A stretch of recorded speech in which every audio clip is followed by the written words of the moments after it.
बिना टिकेट रे यात्रा करुथिले आउ टिकट मागिबारु टीटी को देइथिले धक्का। एबे सामना को आसिला धक्का देबा पछर बड़ कारण। दर्शक बंधु, गत 2 दिन तले केरल त्रिशूर छाती को थराई देबा भली एक घटना सामना को आसिथिला। ताहेला कि मंगलवार बिना टिकेट रे यात्रा करुथबा जने व्यक्ति टीटी को चलंता ट्रेन रु ठेली देइथिले, जहा फଳରେ टीटी जनक मृत्युवरण करिसंते। ताहेले काहेकि केउ कारण पई यात्री जनक टीटी को धक्का देथिले से विषय रे वर्तमान एक ताजा अपडेट सामना को आसीछि।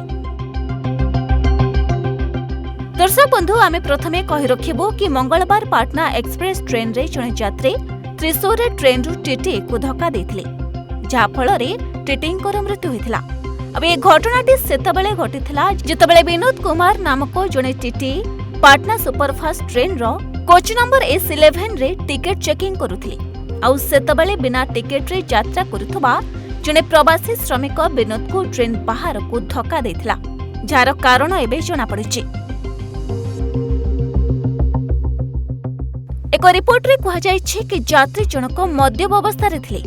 टिकट नथिबा जाने टीटी तांको कहिथिले सीट को छाड़ी देबाको, किंतु यात्री जनक मना करि देथिले।